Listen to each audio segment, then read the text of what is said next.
Muy buenas noches, queridos hermanos. Soy el hermano Arturo González Zamora y voy a dar comienzo a este seminario informativo de nuestro proceso constituyente que comienza este 25 de octubre con el plebiscito.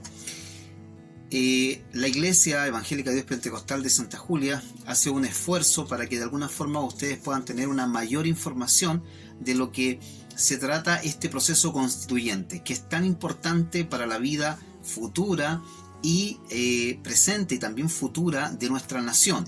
Serán muchas las generaciones que podrán ser impactadas si es que hay una nueva constitución. Y si permanece esta, seguramente va a permanecer, pero con importantes reformas. Por lo tanto, ocurra lo que ocurra en este proceso constituyente, va a ser de un gran impacto para nuestra ciudadanía, para nuestros hijos, para nuestros nietos, para nosotros mismos.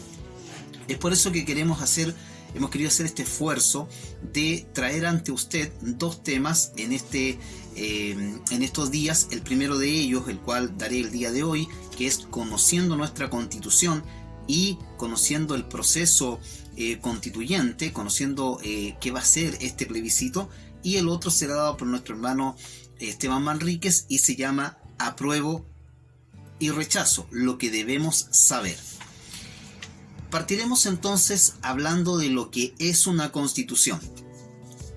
Esta palabra, este concepto, de verdad que estaba tremendamente alejado de la vida de los ciudadanos normales, llamémosle así, ciudadanos de a pie. La verdad es que era un término que estaba bastante lejano y eran muy pocas las personas del común que sabían lo que era una constitución, que sabían qué era nuestra constitución. Pero a partir del 18 de octubre, y yo diría que ni siquiera el 18 de octubre, sino que a partir del 15 de noviembre, después del pacto social que se produce, cuando el gobierno está un tanto, y estas son palabras mías, acorralado porque el país está siendo incendiado, porque hay una violencia extrema, y se decide realizar un plebiscito para llegar a una nueva constitución, cuando esta palabra empieza a sonar en la boca de todas las personas. Es más, desde ese momento el libro más vendido en la librería chilena va a ser la Constitución Política de Chile, la Constitución Política del Estado. Y de eso yo sé porque soy un asiduo visitante de las librerías. Y una de las cosas que me llamaba la atención con mi librero, la persona que generalmente me vende los libros, yo le decía, bueno, ¿y cuál es el libro más vendido en este momento? Usted no lo va a creer, me decía, la Constitución. Todos quieren saber qué es la Constitución. Porque antes de eso, nadie era un término, ni siquiera era una preocupación del común de los chilenos. Es más, el 18 de octubre, cuando se produce este impacto de la gente y en los días posteriores la gente sale a marchar, nadie salió a marchar por una nueva constitución.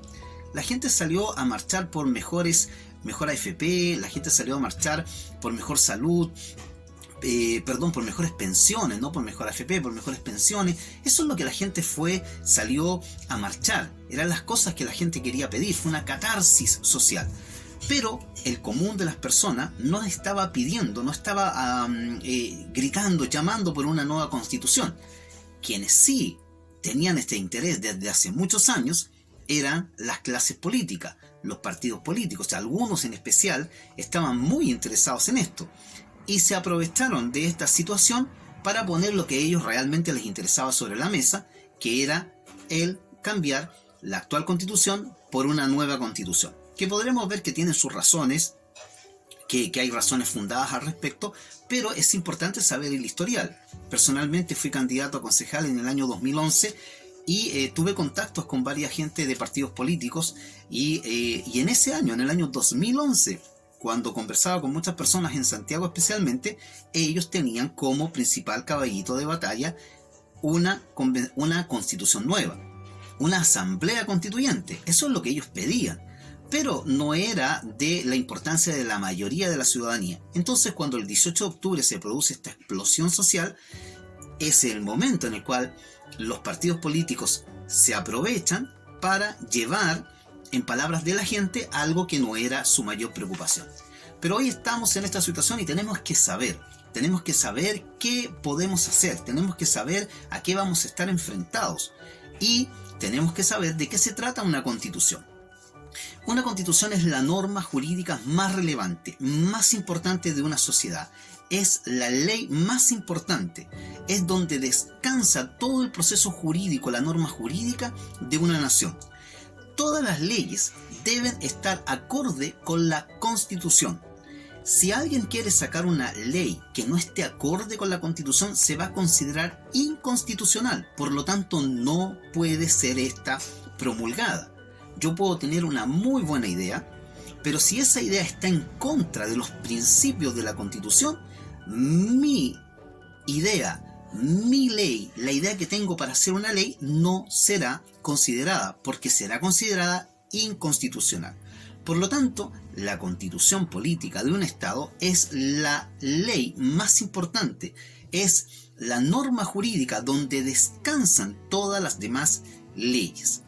Pero no solo es una norma jurídica, además es un pacto social. Es un gran pacto social donde los componentes de la sociedad se ponen de acuerdo para decir cuál será aquella gran norma jurídica que regirá los destinos del país. Es un gran pacto social. Una constitución tiene dos partes. Una parte es la parte orgánica, que es donde se estructuran los poderes del Estado, el poder legislativo, el poder ejecutivo, el poder judicial. Y tiene otra, y ahí está los poderes del Estado, la Contraloría General de la República, el Tribunal Constitucional, el Ministerio Público. Pero también tiene una parte que es la parte dogmática. Y la parte dogmática son los derechos fundamentales, que en el caso de nuestra Constitución están desde el artículo 19 hasta el 23. El derecho a la vida, la libertad personal, la libertad de enseñanza, son partes que debe tener cualquier constitución y que la nuestra también los tiene, por supuesto. ¿Cuál es nuestra constitución? Nuestra constitución es la constitución del año 1980. Es la constitución del año 1980, constitución que nos ha regido ya por varios años. Esta constitución es una constitución que tiene principales reparos. Estos reparos principales que tiene van especialmente en su génesis. En la génesis, cómo nace esta constitución, que es quizá el reparo más grande que tiene y el que ha llevado a que la mayoría de la ciudadanía esté a favor de querer cambiar esta constitución. Es una constitución que nace bajo un gobierno de hecho, en una dictadura, en la cual yo personalmente viví mis primeros 17 años, y es ese el principal reparo que se le establece a esta constitución. Es una constitución que nace en un momento en el cual no es el gran pacto social el que se pone de acuerdo, sino que es una constitución que está naciendo en un momento en el cual existe un poder fáctico de por medio. Ese es el principal reparo que se tiene. Ahora, la génesis de la Constitución es lo que ha llevado a la gran mayoría de las personas a decir que es necesario hacer un cambio constitucional. Pero esta Constitución actual que nosotros tenemos no es la Constitución que nace en el año 1980. No es esa la Constitución. La Constitución actual ha tenido profundas y grandes reformas. Las primeras reformas se dieron en el año 1989, cuando se dio paso a lo que se llama las reformas de la transición. Para terminar la dictadura y comenzar el gobierno de Patricio Aylwin, se realizan una serie de reformas, 54 reformas a la Constitución del año 1980. Y ahí ese es el primer escenario de reformas que sufre esta Constitución. Luego va sufriendo algunas otras reformas, algunos otros cambios, y los más importantes ocurren en el año 2005 con el presidente Ricardo Lagos Escobar. Es más, fueron tan profundas estas reformas que él mismo llamó a esto una nueva constitución. Fueron tan profundas las reformas que Ricardo Lagos dijo: estamos ante una nueva constitución. Quiero recomendarles un libro el que quiere saber, ahondar más, aquí hay un libro que es La vida de Ricardo Lagos Escobar, y en este tomo él habla específicamente de aquellas reformas y habla de que estaríamos ante prácticamente una nueva constitución. Ahora, nuestra constitución actual, ¿cómo es esta constitución que nos rige? La constitución actual que nos está rigiendo y que nos va a regir hasta un buen tiempo más, mientras no surja la nueva constitución, o si es que no triunfa la opción apruebo, nos seguirá rigiendo por un largo tiempo más. ¿Cómo es esta nueva constitución? Esta constitución es una constitución que tiene varios artículos, que posee varios principios que nosotros los cristianos, de alguna manera, los hijos de Dios, cristianos que somos teocéntricos, que entendemos que la palabra de Dios es el principio fundamental sobre el cual descansan nuestras decisiones, nosotros podemos decir que tienen una similitud. Quiero hacer una apreciación bastante clara en lo siguiente. Nosotros, como iglesia, especialmente la iglesia no puede ser politizada. La iglesia no tiene color político.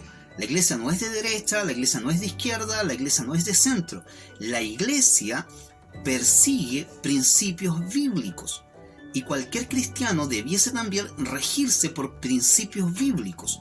A veces hay sectores políticos que por conveniencia, o muy pocas veces, y esto es una apreciación mía personal, por convicciones, se acercan a esos principios bíblicos.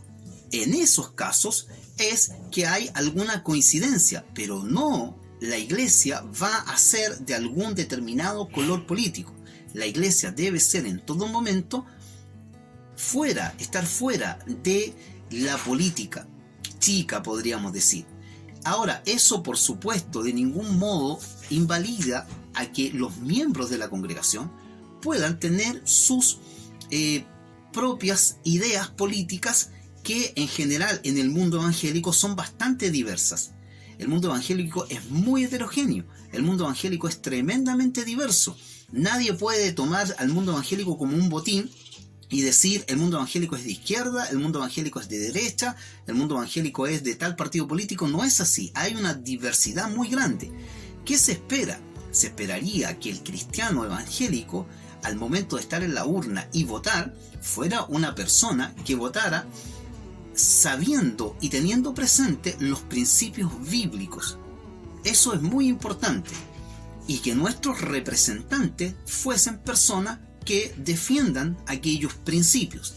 Pero quiero ser muy claro que no debe la iglesia por ningún motivo politizarse.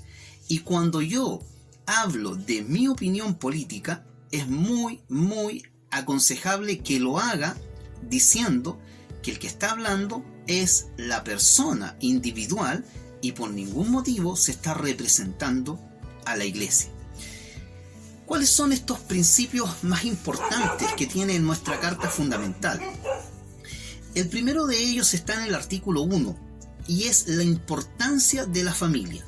El artículo 1, inciso 2, dice: la familia es el núcleo fundamental de la sociedad. Ese es un artículo muy importante y muy clave en la vida de nosotros. Es el principio que da la facultad de los padres a decidir por su familia, especialmente por sus hijos.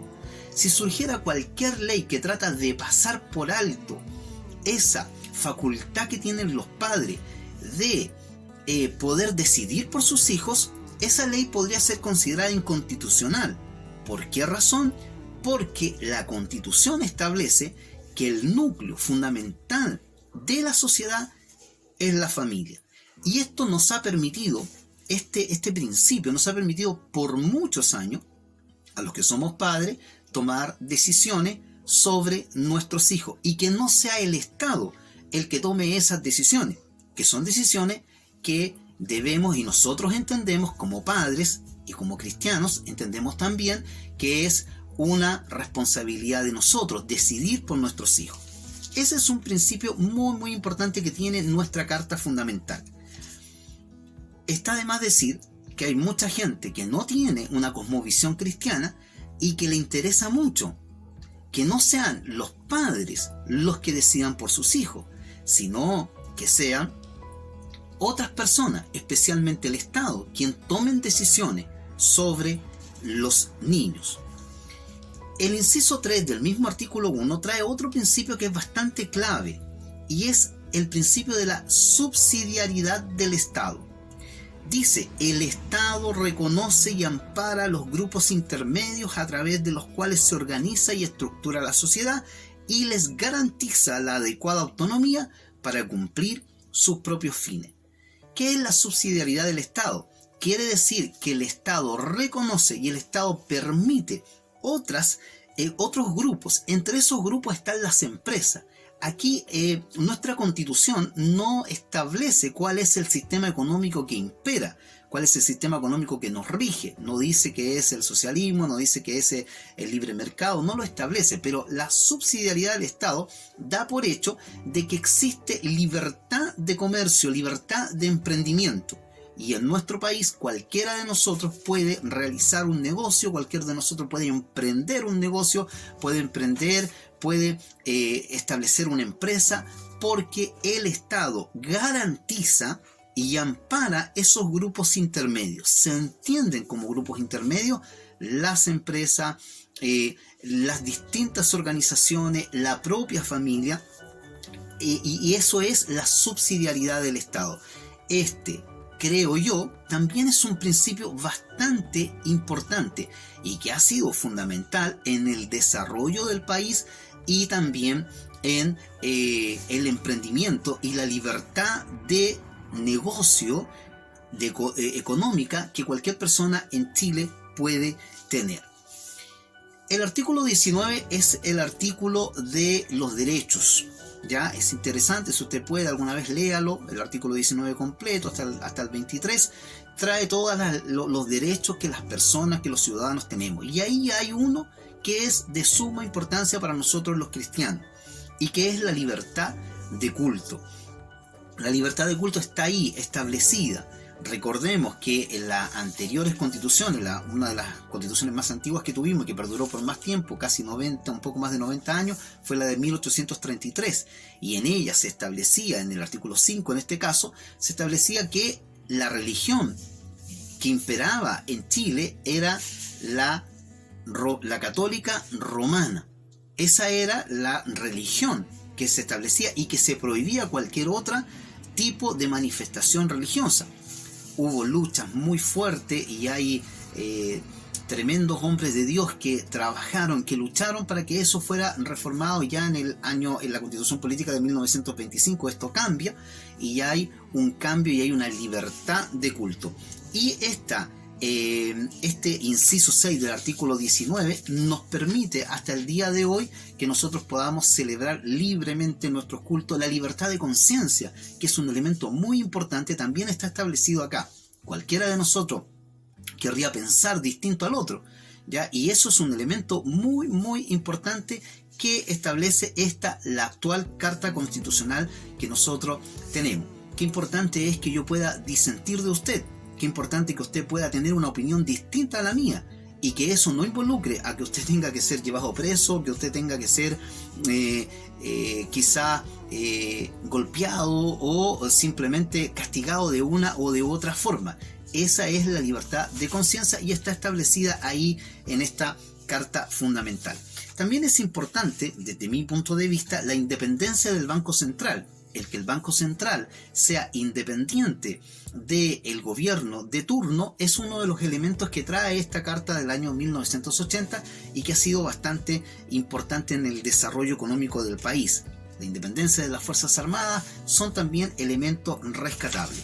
Esa es nuestra Constitución en sus rasgos más importantes. Es una si tuviéramos que analizar artículo por artículo estaríamos muchísimo tiempo, pero he querido que los más importantes, los que nos han permitido de una u otra forma tener libertad y tener un desarrollo que cualquiera que haya vivido antes, yo lo digo así, antes de los 90 sobre todo, podrá reconocer que Chile es un país que económicamente al menos ha crecido bastante. Nosotros que somos personas de población y que hemos vivido en poblaciones prácticamente toda nuestra vida, podemos reconocer que de alguna manera hemos crecido, nos hemos desarrollado.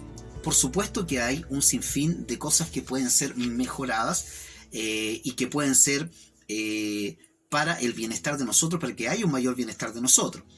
Y es ahí donde cada uno de nosotros debe ver qué es lo que más le conviene. Y ahí va a estar el plebiscito. Y en el plebiscito las dos grandes preguntas van a ser: ¿yo apruebo que se establezca una nueva Carta Fundamental o yo rechazo que se establezca una nueva Carta Fundamental? ¿Qué se esperaría? Se esperaría que aquel que va a decir apruebo o aquel que va a decir rechazo lo diga porque tiene todas las herramientas necesarias, porque ha estudiado, porque sabe qué es lo que se está proponiendo. Lamentablemente, al menos yo no he escuchado a quienes quieren aprobar la Constitución qué cosas quieren cambiar de esta, ¿ya?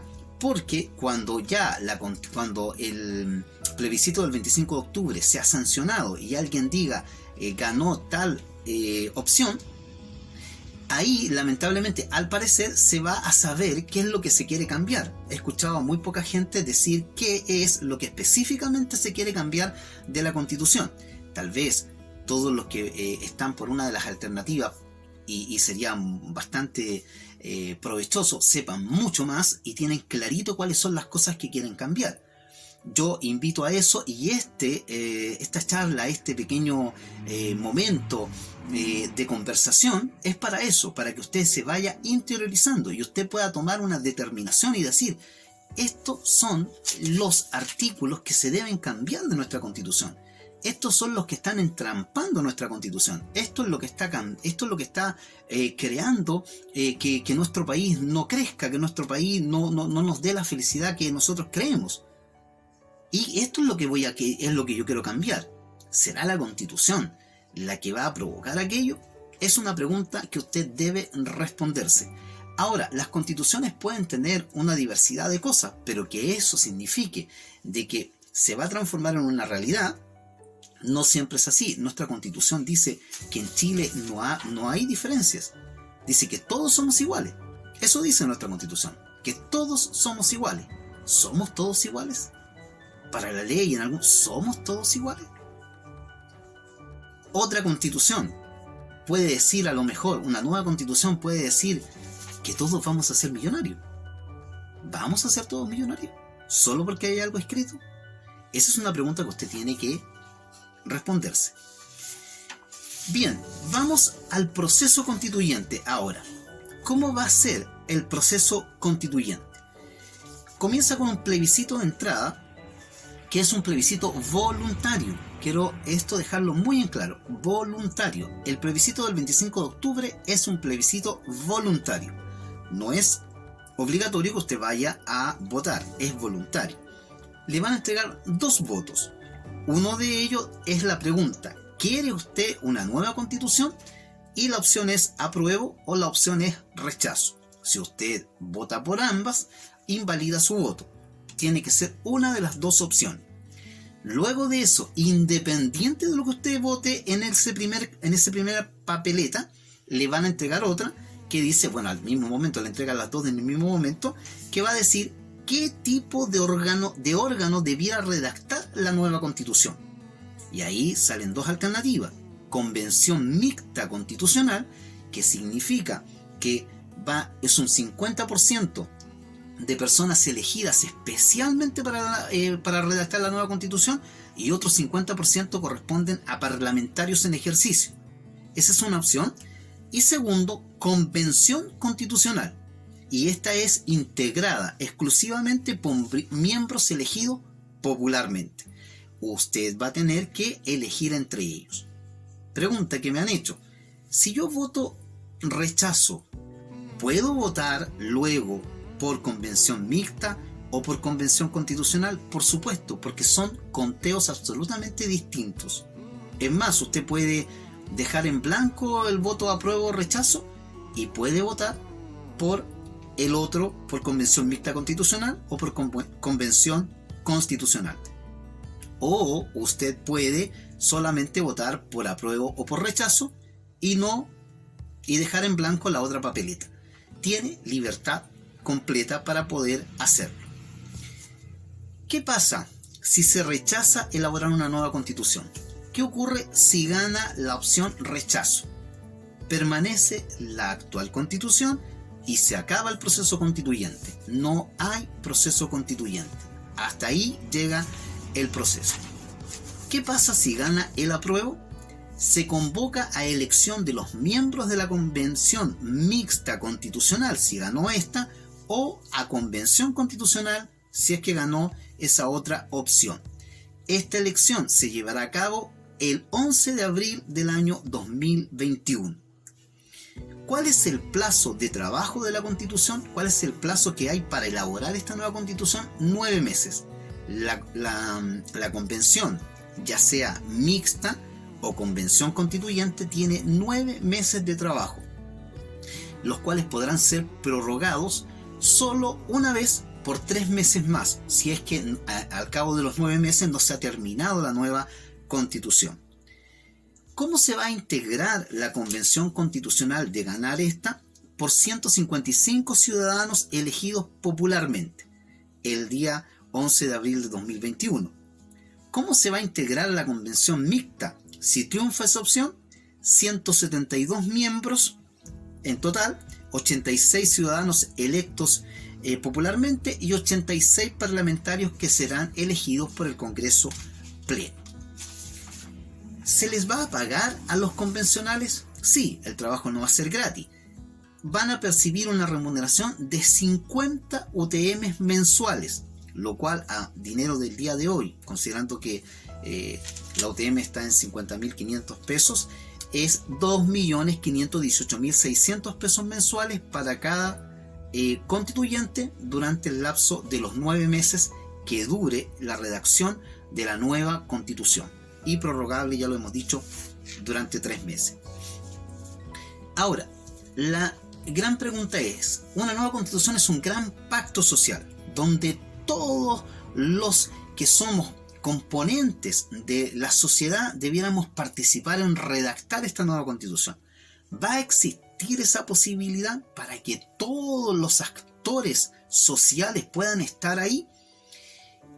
Idealmente debiera ser, pero quienes van a tener la principal opción de hacerlo van a ser los partidos políticos. ¿Por qué? Porque la opción de los independientes es bastante difícil. Para que un independiente pueda llegar a la papeleta de la constituyente, debe tener 2.000 firmas. 2.000 firmas. En el año 2011 yo necesitaba 700 firmas. Cuando me dijeron eso, como independiente, yo dije, esto es muy fácil. 700 firmas, yo soy muy conocido, soy profesor por tantos años. Cuando iba en la firma número 300, la verdad es que ya no sabía a quién ir a pedirle una firma. No es fácil. No fue fácil, 700 firmas. Imagínense lo que son 2.000 firmas ante notario. La posibilidad está, pero a que realmente se logre hacer, se ve bastante difícil. ¿Quiénes van a tener la preferencia? Los partidos políticos, que tienen sus ideologías bastante claras. Ya, ¿qué ocurre? Entonces estamos en la hipótesis de que ha ganado el apruebo. Se pasan los 9 meses, ya tenemos nueva carta redactada. Ahora hay que ratificarla. Y para eso se va a realizar lo que se llama un plebiscito de salida, donde la ciudadanía nuevamente va a ir a las urnas. 2021-2022 van a ser años de muchas elecciones, entre ellas de presidente de la República, y vamos a ir nuevamente a las urnas y vamos a ratificar esta nueva carta fundamental. Este plebiscito, el de salida, será obligatorio. Este será obligatorio, con multa de 0,5 a 3 UTM. Estamos hablando hasta 151.000 pesos para los habilitados a votar que no lo hagan. Ese es obligatorio, el de salida. El de entrada, que es el del 25 de octubre, no. Ahí será un solo voto. Y la pregunta será, ¿aprueba usted el texto de la nueva Constitución? Y nuevamente las alternativas serán apruebo o rechazo. Si se aprueba, se convoca al Congreso y se promulga la nueva Constitución que comienza a regir desde ese momento en que sea promulgada. Si se rechaza, sigue vigente la Constitución del año 1980. Queridos hermanos, la invitación es a estar informado. La invitación es cada vez a informarse más. Es una decisión muy trascendental que, vuelvo a insistir, será una decisión que por mucho tiempo nos va a afectar, ya sea gane el apruebo o gane el rechazo este 25 de octubre. Que el Señor les bendiga y que esta pequeña información haya sido de utilidad para ustedes.